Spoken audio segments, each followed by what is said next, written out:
Next, we will hear from Laura Packard, who serves as the co-chair of the Healthcare Voter. Thank you. My name is Laura Packard, and it's an honor to testify before the Platform Committee today. Like the Affordable Care Act at age 10, I'm a little shakier at 44, but we're both still here. After President Obama's election, the AFL-CIO sent me to organize in Arkansas. After months of hard work, we thought healthcare reform was passed and our job was done, but it didn't quite turn out like that. In April of 2017, as a healthy 40-year-old, my life forever changed with a diagnosis of stage 4 cancer. The treatment called for 6 months of chemotherapy, culminating with a month of radiation. If I could survive the cure, I had a good chance of outliving the disease. Fortunately, I had purchased a market rate policy on the Affordable Care Act exchange, which is why I was able to afford the care that I needed. Cancer is expensive. It cost hundreds of thousands of dollars to save my life. I would be bankrupt or dead without the Affordable Care Act. But the day after my first chemotherapy session, House Republicans voted to repeal the Affordable Care Act. With my health care and the care of millions of others at stake, I couldn't just concentrate on staying alive. I joined many others and spoke up, dragging myself through treatment and to local events to urge my Senator Heller to do the right thing. He didn't, but thanks to activists around the country, those Republican bills were stopped. I spoke up online too, tweeting at Trump. And one September day, I woke up to find that the President of the United States had blocked me on Twitter. I did finally meet my senator at a public event at the end of 2017, but I was thrown out for daring to ask him about his healthcare record. President Trump eventually unblocked me, and my cancer did go into remission, but Republican attacks on our healthcare continue. They gaslight us, pretending to protect people with pre-existing conditions while quietly stripping the protections we need to survive. When Trump signed his tax reforms into law, the legislation included a provision to remove the individual mandate for health insurance, which set up the groundwork for the court case which now threatens the entire ACA. The fate of up to 135 million people with pre-existing conditions hangs in the balance. Many of us are uninsurable without the law, and many will not survive without insurance. And now COVID-19 is stripping more people each day of their health insurance as they lose their jobs. Uncertainty around healthcare imposes enormous costs. I knew I had to protect myself in case the court ruling came down negatively, so I moved here to Colorado. I'm lucky that I can live like this, but no one should have to. Millions of people can't move to find the best place to live based on a patchwork of limited state-based solutions. Republicans, including my senator, Cory Gottney, voted again and again for repeal without any protections for the most vulnerable.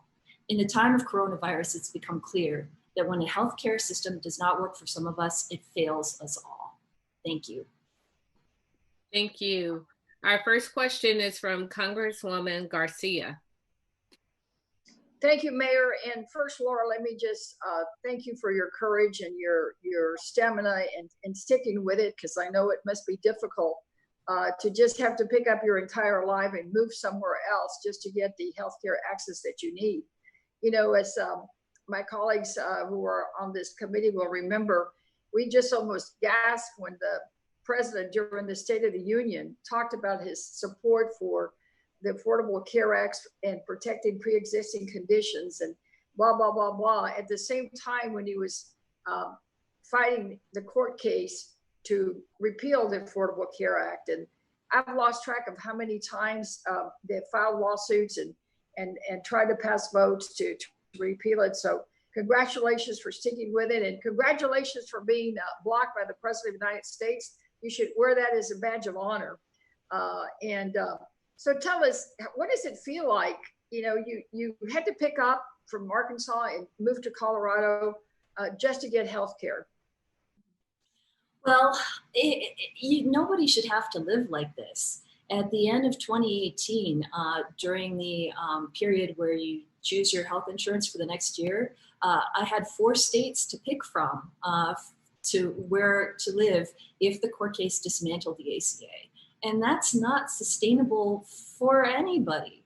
nobody should have to choose where to move to, where to live, just to be able to stay alive. We need healthcare for everyone in red states and blue states, in every city, in every state.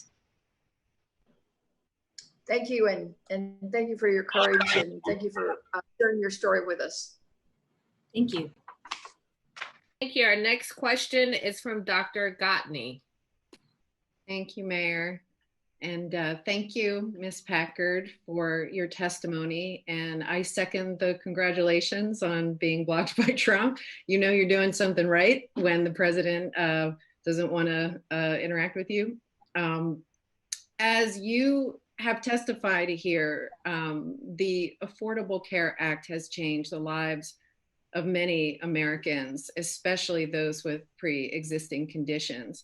But we know that more needs to be done.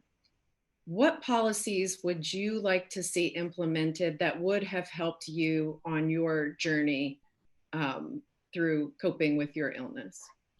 Sure. Well, right now there is legislation that the House has passed that's on its way to the Senate that it would help shore up the Affordable Care Act, because if you make a certain amount of money, you fall into a gap where you don't qualify for subsidies, but yet health insurance is still pretty expensive for you.